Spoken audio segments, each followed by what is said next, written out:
Hi friends అందరికీ. So ఈరోజైతే మా బ్యాచ్తో మళ్ళీ ఒక పిక్నిక్ ప్రోగ్రామ్ అయితే ప్లాన్ చేశాను. నేను, మా డ్రైవర్ సాయి, సీను, తర్వాత మా పెయింటర్ సీను, నాగరాజు, ప్రకాష్ గారు అందరు కలిసి ప్రకాష్ గారి గెస్ట్ హౌస్ దగ్గరికి అయితే వెళ్దామని డిసైడ్ అయ్యాం. సో మార్నింగే 10కే బయలుదేరిపోదాం అనుకుంటాం ఇప్పుడు, కానీ బయలుదేరేటప్పటికి 11:30, 12 అయిపోద్ది.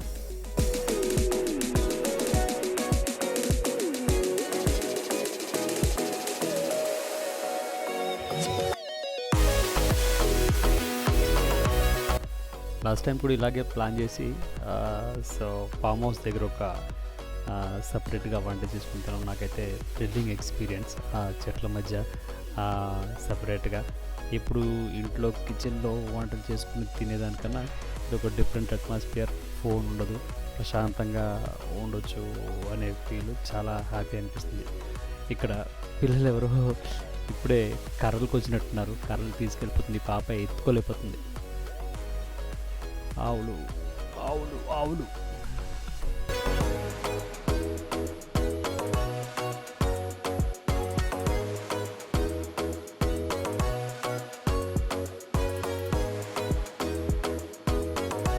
ప్రతిసారి వీకెండ్కి ఎక్కడో ఒక దగ్గరికి వెళ్ళి ప్రశాంతంగా వంట చేసుకొని తినేసి ఒక రోజంతా ఫుల్ బిందాస్గా గడుపుదామని అనిపిస్తుంది.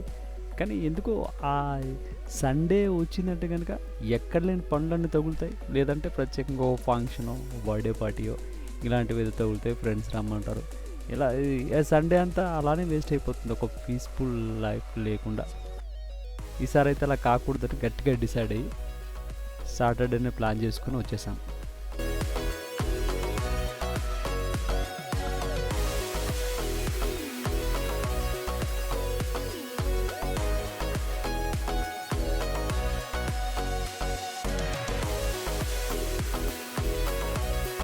నాతో పాటు ఈ అడ్వెంచర్ లేదా ఈ అవుట్ సైడ్ ప్రశాంతంగా వంట చేసుకుని తిందామనుకుని వీటి కోసం ఆలోచించినప్పుడు ఈ సాయి, మా శ్రీను, ప్రకాష్ గారు ఇప్పుడు నేను వస్తాను అని చెప్పేసి అంటారు. వస్తాను అనడమే కానీ ఆ సమయానికి వాళ్ళకి తీరుబాటు లేకుండా ఉంటుంది. ఈసారి అయితే అలా కాకూడదని చెప్పేసి ఖచ్చితంగా ఫిక్స్ అయితే బయలుదేరాం మేము.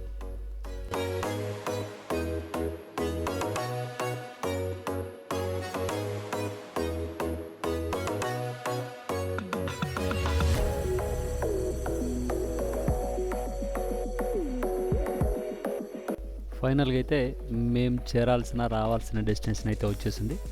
సో ఇక్కడైతే మొత్తం చెట్లే, చుట్టూరు అరటి చెట్లు, చాలా ప్రశాంతంగా ఉంటుంది. ఇటు చూసిన వాస్ట్ ఏరియా అనమాట.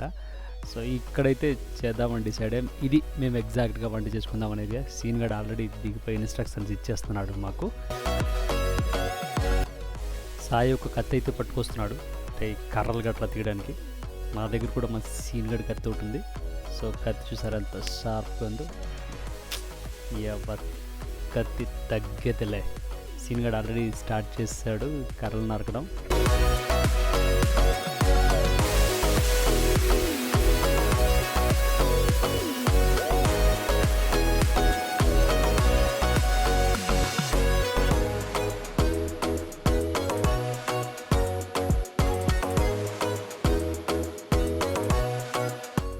మొత్తానికి ఫైర్ అయితే వెలిగించేసాము.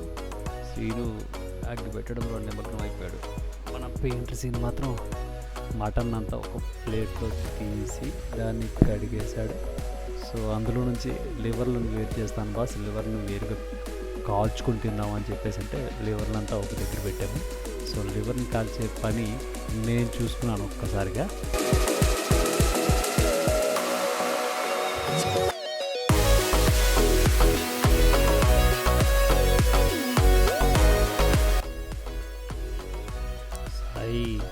అల్లాన్ని గీకి దాన్ని వెయిట్ చేసే క్రమంలో ఉండగా సీన్ మాత్రం ఒక దగ్గరలో ఉన్న ఒక పైపుని తీసుకొచ్చి ఆ పైప్తో మంట వెలిగించే ప్రయత్నం అయితే చేశాడు.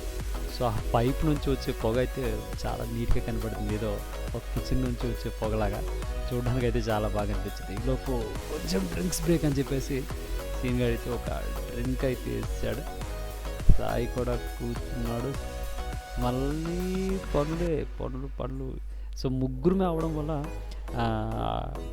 అన్నీ వంట లేకపోతే మిగతావన్నీ కూడా అదే పనిగా చూసుకోవాల్సి వచ్చింది.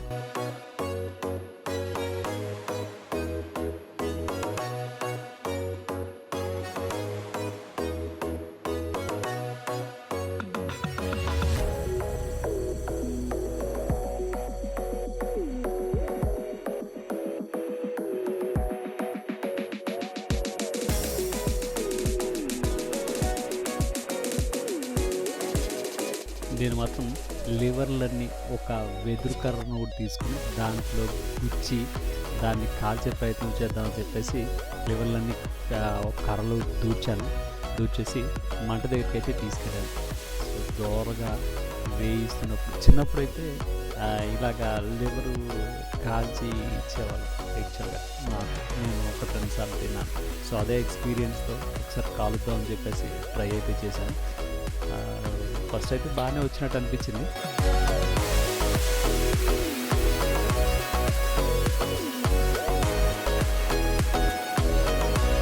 నేను మరీ ఓవర్‌గా కాల్చేసినట్టున్నాను. మొత్తం నల్లగా మాడిపోయింది.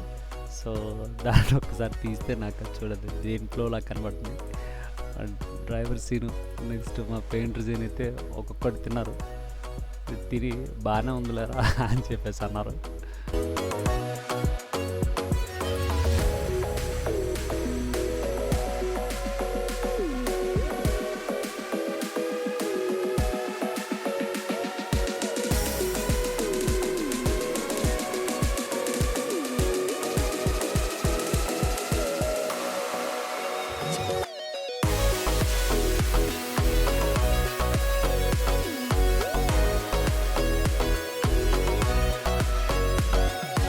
మేము ఈ వంట చేసే ఏరియా అయితే కనుక చాలా పీస్ఫుల్గా ఉంది. చుట్టూ పచ్చని చెట్లు, ఈ బ్యాంబూ చెట్లు, మామిడి చెట్లు తప్పించి ఎటువంటి ఆనవాళ్ళు లేకపోవడం చాలా ప్రశాంతత అనిపించింది.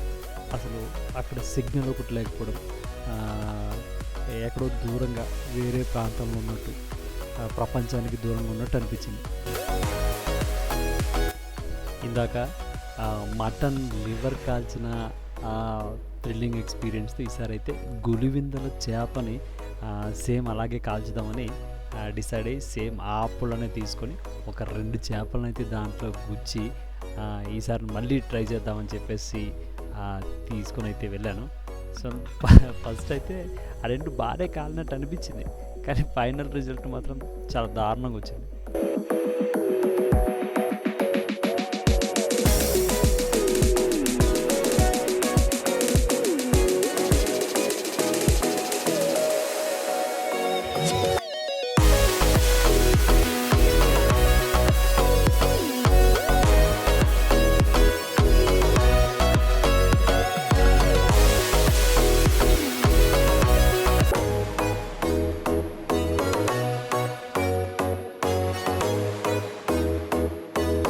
ఈసారి అయితే కనుక ఆ గులివిందల చేపలకి ఉప్పు, కారం, పసుపు ఇవన్నీ బాగా రాసి కాసేపు మ్యారినేట్ చేసి ఈసారి అయితే చాలా పగడ్బందీగా దాన్ని కాల్చడం అయితే స్టార్ట్ చేసాం. యాక్చువల్గా అయితే ఒక గ్రిల్ ఏదో ఉంటే బాగుండేది, కానీ ఈసారి మంట పెట్టుకుని వంట చేసుకుందామనే ఆలోచనతో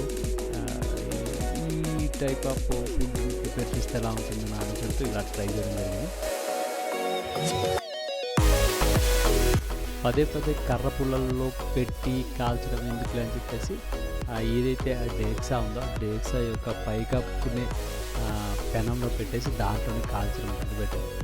సో ఫస్ట్ కాల్చింది అయితే ఇలా వచ్చేసింది బ్లాక్గా.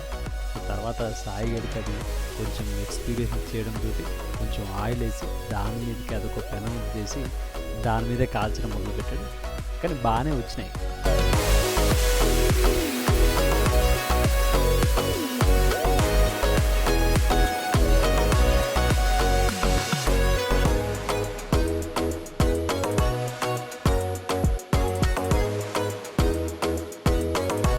లాస్ట్లో బంగారు తీగ అనే చేపనైతే కనుక దగ్గరగా గ్రేవీలా పెట్టేసి అలా ట్రై చేశాడు మా సీను. ప్రకాష్ గారు ఆల్రెడీ ఒక సిప్ చేసేద్దామని చెప్పేసి ట్రై చేశారు. సో ఎందుకో ఆయనకి టేస్ట్ అనిపించలేదు, నాకు కూడా పెట్టారు. సో ఏదో అలా ట్రై చేశాను. సరే ఫైనల్‌గా నాగరాజు అయితే వచ్చాడు. నాగరాజు ఫోటోకి పోజ్ ఇస్తానని చెప్పేసి రెడీగా పట్టుకున్నాడు. చూస్తాడు. ఆ! ఆ! ఆ! ఓకే. ఓకే నాగరాజు. ఫైనల్‌గా ఫుడ్ అయితే తినడం స్టార్ట్ చేసాం. సాయికి ఎలా నచ్చిందో ఏంటో. సాయి ఎలా ఉంది సాయి? బావుందా ఫుడ్డు? బాలేదా? సూపర్‌గా ఉందా? వావ్! వావ్! వావ్! సీను ఎలా ఉందమ్మా సీను? సరిగ్గా చెప్పు నువ్వే వండావు కదా! నాగరాజు మీకు ఎలా అనిపించింది? వావ్! నోట్లో పెట్టుకున్నావు కదా యాక్చువల్‌గా సీను యాక్చువల్‌గా అందరూ హాయ్ చెప్పండి.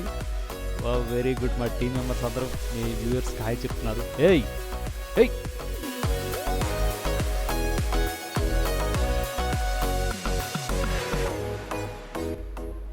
ఈయనే మా టీమ్ హెడ్ మా సేటు ప్రకాష్ గారు.